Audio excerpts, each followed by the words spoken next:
వి gold trusted gold buyers తాకట్టులో ఉన్న బంగారాన్ని విడిపించి ఈ రోజు ఉన్న మార్కెట్ ధరకే కొనబడును.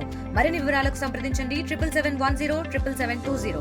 ఉమ్మడి దేవాలయాల ఊరేగింపు కమిటీ అధ్యక్షుని.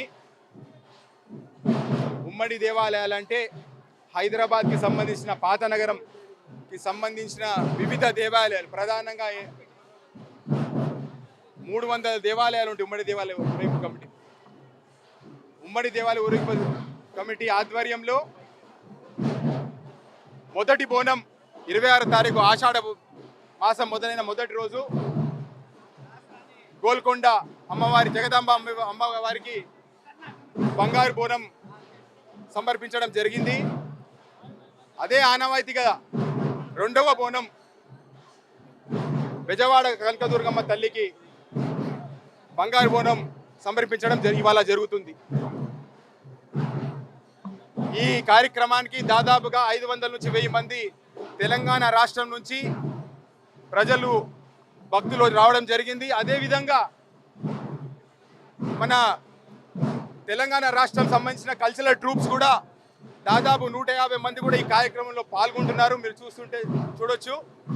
అదేవిధంగా మా విజ్ఞప్తిని యాక్సెప్ట్ చేస్తూ ఆంధ్రప్రదేశ్ సంబంధించిన ఎండోమెంట్ శాఖ మంత్రులు ఆనం రామనారాయణ రెడ్డి గారు, అదేవిధంగా లేబర్ మినిస్టర్ సుభాష్ అన్న గారు వారి సహకారంతో ఇక్కడ కూడా ఏర్పాట్లు చేయడం జరిగింది.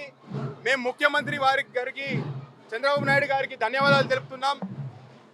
ఈ కార్యక్రమం విజయవంతం అవుతుందంటే మీ ప్రభుత్వం కూడా మాకు సహకరించినందుకు దాదాపుగా 4-5 ట్రూప్స్ వీరు కూడా ఇవ్వడం జరిగింది. అదేవిధంగా 500 నుంచి 1000 మంది ఎవరైతే ప్రజలు ఇక్కడికి వచ్చారో వారికి అకామిడేషన్ ఇప్పిస్తూ వాళ్ళకి భోజన వసతులు కూడా కల్పించినందుకు మేము ధన్యవాదాలు తెలుపుతున్నాం. ఈ కార్యక్రమంని తిలకించడానికి కూడా పరిసర ప్రాంతాల నుంచి వచ్చిన భక్తులకు కూడా, ఆంధ్రప్రదేశ్ సంబంధించిన భక్తులకు కూడా మేము ధన్యవాదాలు చెప్తున్నాం. దాదాపు 2 రోజుల నుంచి కూడా మేము కూడా ఈ బోనం కార్యక్రమంలో పాల్గొంటామని చెప్పి పర్సనల్గా నాకు కూడా ఫోన్ చేయడం జరుగుతుంది. మేము చాలా సంతోషంగా ఉన్నాం. ఈ కార్యక్రమం ఇదే విధంగా చేస్తూ ఇరు రాష్ట్రాల ప్రజలు బాగు కోరుకుంటూ అమ్మవారిని ఇరు రాష్ట్రాల తెలుగు ప్రజలు సుఖ సంతోషంతో ఉండాలని కోరుకుంటూ సెలవు తీసుకున్నాం. ధన్యవాదాలు. ఈ సంవత్సరం ఏ విధంగా అయితే మనం సాంప్రదాయబద్ధంగా ఈ బోనం సమర్పణ నుంచి తెలంగాణ ప్రాంతం నుంచి మన మిత్రులు సోదరులందరూ కూడా నిన్ననే రావడం జరిగింది. ఈ 2 రాష్ట్రాల మధ్య సత్సంబంధాలు కావచ్చు, అక్కడుండే ప్రజలు కానీ ఆంధ్రప్రదేశ్ ప్రజలు కానీ సుభిక్షంగా సంతోషంగా ఉండాలనే ఉద్దేశంతో ఈ యొక్క కార్యక్రమాలన్నీ కూడా అక్కడి నుంచి ఇక్కడ నుంచి అక్కడ మనం చేస్తూ ఉంటాము.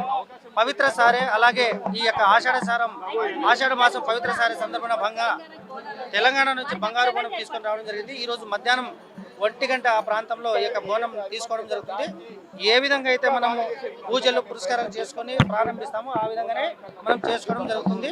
ఇది రాబో తరాలకు వచ్చే కాలం అంతా కూడా ఇంకా ఇన్నోవేటివ్గా, ఇంకా ఈ యొక్క బలం, ఈ మధ్య సత్సంబంధాలు బలపడాలని చెప్పేసి అమ్మవారిని కోరుకోవడం జరిగింది.